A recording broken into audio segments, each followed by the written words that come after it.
Tejvarta news network 24/7. Tejvarta news network. El Nino ला निना नेमकं काय, तर त्याच्याबद्दल माझी सर्व शेतकऱ्याला विनंती आहे.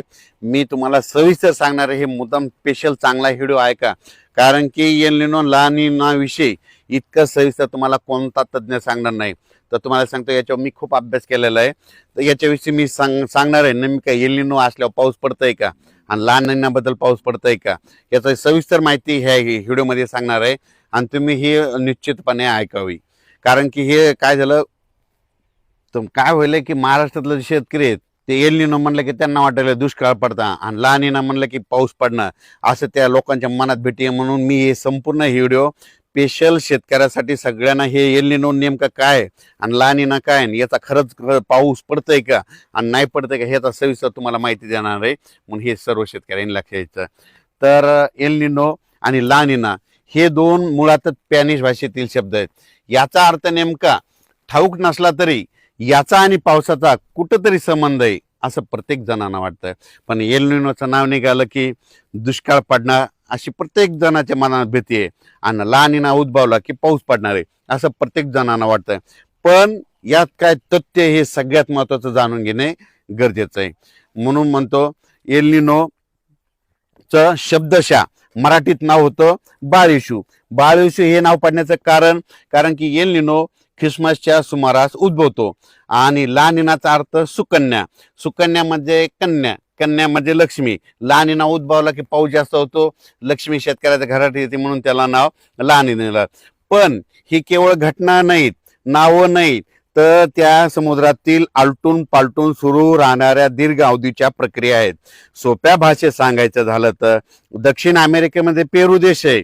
पेरू देशाच्या किनाऱ्याच्या पश्चिमेला जो प्रशांत महासागर आहे त्याचं तापमान काय असतं, सरासरी इतकं वाढतं. ही तापमान वाढ हळूहळू प्रशांत महासागराच्या बऱ्याच मोठ्या समुद्रावर पसरते. जेव्हा समुद्राचं तापमान अर्ध्या अंशानं वाढतं तेव्हा सौम्य एल निनो झालं असं जाहीर केलं जातं. ही तापमान वाढ 2 अंशानं वाढली तर त्याला अतितीव्र एल निनो निर्माण झालं जाहीर केलं जातं. मध्यंतरी एल निनो अतितीव्र असा गणला जातो. पण आता हे सगळ्यात महत्वाचं आहे, एल निनो जे प्रबळ होतो ना तो वर्षा अखेरीस म्हणजे ख्रिसमसच्या सुमारास होतो, म्हणजे ज्यावरून त्याला हे नाव एल निनो पडलं. पण बऱ्याच आधी मे जूनच्या महिन्यात त्याला वेध लागतात. त्याच्या सुमारास भारतावर मान्सून येतो, म्हणून एल निनोचा प्रभाव पडू शकतो असं म्हणतात. ला निनाच्या बाबतीत उलट आहे. ला निना नेमकं काय, ते पेरू देश आहे. पेरू देशाच्या किनाऱ्याच्या पश्चिमेला प्रशांत महासागर आहे. त्या तापमान काय होतं, त्याचं तापमान सरासरी इतकं कमी होतं, त्या समुद्राचं पाणी थंड होत जातं. मग थंड झाल्याच्या नंतर ला निना उद्भवला म्हटलं जातं आणि आपल्या भारतावर पाऊस पडतो असं म्हणतात.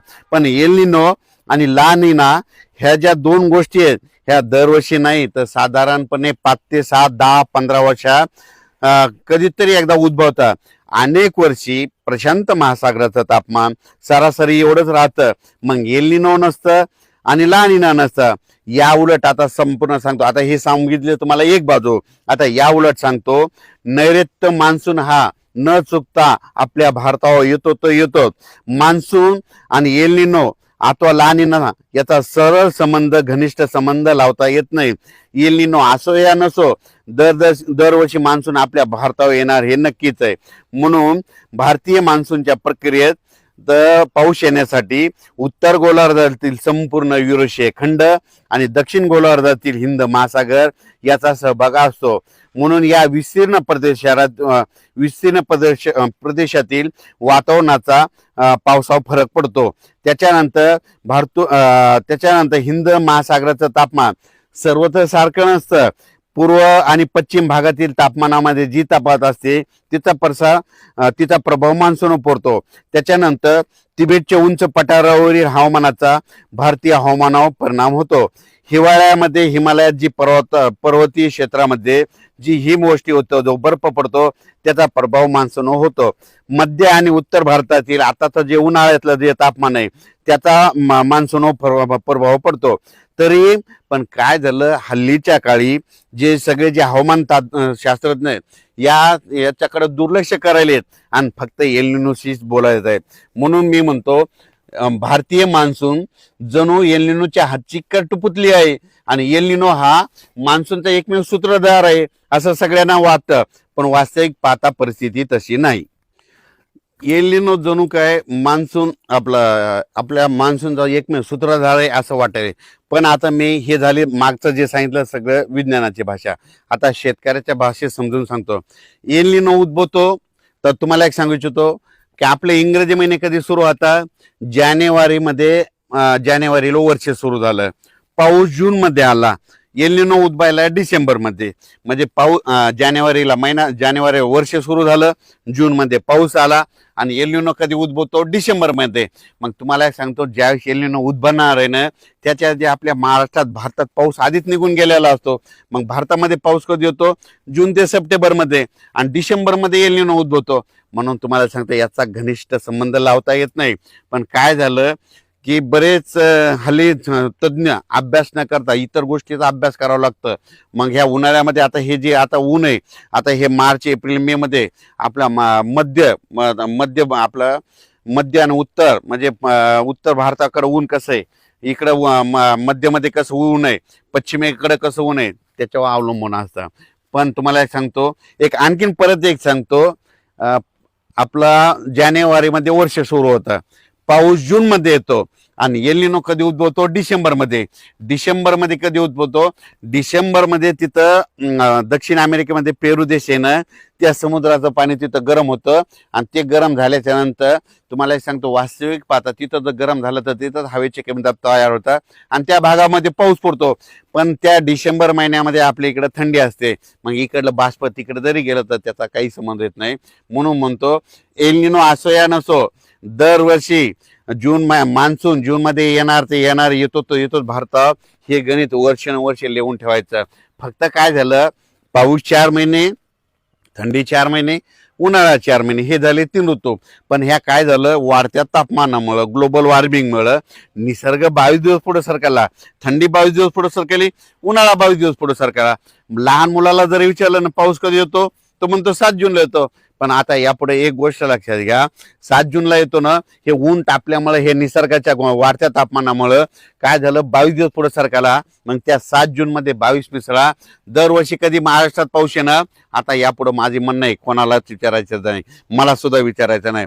त्या 7 जून मध्ये काय करा, 22 मिसळा, म्हणजे जवळपास दरवर्षी जूनच्या शेवटच्या आठवड्यात महाराष्ट्रात मान्सूनचा पाऊस येणार, हे वर्षानुवर्षाच लिहून ठेवा. तर बऱ्याच शेतकऱ्याचे पुन्हा एक प्रश्न आलता, तर ते म्हटले की आतापर्यंत आपल्या महाराष्ट्रात गारपीट होत नव्हती आणि आता या 2020 पासून कशी व्हायली. तर तुम्हाला एक सांगतो, त्याचा एक सविस्तर आज खुलासाच करून टाकतो. तर तुम्हाला एक सांगू इच्छितो, आतापर्यंत काय व्हायचं, म्हणजे जानेवारी फेब्रुवारी मार्च महिन्यामध्ये आपल्या इकडे इतकं ऊन कधीच तापत नव्हतं. पण काय झालं, 2020च्या नंतर हे ऊन या ठिकाणी तापले जातं, तापल्याच्या नंतर या ठिकाणी हवेचे कमी दाब तयार होतात, कमी दाब तयार झाले की वारे जास्त दाबाकडून कमी दाबाकडे येतात. तुम्हाला एक सांगू इच्छितो, परत एक शेतकऱ्याला सांगतो की एल निनोचा आणि ह्या ला निनाचा काही अर्थ संबंध नाही, आपल्या याच्या वातावरणात सगळ्या गोष्टी असतात. पण तुम्हाला एक सांगू इच्छितो, बरेच जण म्हणाले दुष्काळ पडणार. दुष्काळ हे कसं असतं माहिती आहे का, दुष्काळ म्हणलं की त्यावर्षी पिकं पेरण्यात होत नाही, काय उगवत नाही. शेतकऱ्याला म्हणतो घाबरू नका, यावर्षी चांगला पाऊस पडणार आहे, सरासरी इतका पडणार आहे, जसं म्हणजे दरवर्षी पडतंय तसाच पाऊस पडणार आहे, पण यावर्षी परतीचा पाऊस चांगला पडणार आहे. म्हणून हा अंदाज सर्व शेतकऱ्यांनी लक्षात घ्यायचा. म्हणजे सांगायचं झालं तर 2026 शेतकऱ्यासाठी चांगलं वर्ष राहणार आहे. आणि ह्या पावसाचं कसं असतंय, एल निनो असो या नसो, तुम्हाला एक सांगतो, दरवर्षी पाऊस ठरलेला जूनच्या पहिलं काय व्हायचं, 7 जूनला येत होता. पण ह्या वाढत्या तापमानामुळे काय झालं, निसर्गात 22 दिवस पुढे सरकायला, मग आपण देखील 22 दिवस पुढे सरकायला पाहिजे. म्हणून म्हणतो, मग कधी होणार, दरवर्षी जूनच्या शेवटच्या आठवड्यात पाऊस येणार आणि हे लक्षात यायचं. आणि ह्या जूनच्या शेवटच्या आठवड्यातून जर काही शेतकरी वंचित राहिले, 10 जुलै ते 15 जुलैमध्ये दरवर्षी महाराष्ट्रात पाऊस येतो. म्हणून हे एक देखील सर्व शेतकऱ्यांना लक्षात घ्यायचं. यावर्षी देखील तुम्हाला सांगतो, परतीचा पाऊस चांगला पडणार आहे, म्हणून शेतकऱ्यांनी काही घाबरून जायची गरज नाही. म्हणजे खरीप बी चांगला येणार आहे आणि रब्बी देखील चांगला येणार आहे. म्हणून हे सर्वप्रथम शेतकऱ्यासाठी सांगू इच्छितो, घाबरू नका, यावर्षी देखील पाऊस पडणार आहे आणि यावर्षी थोडा कमी राहील, पण पिकं मात्र चांगले येणार आहे, शेतकरी मालामाल होतील, या वर्षीचा असा पाऊस आहे.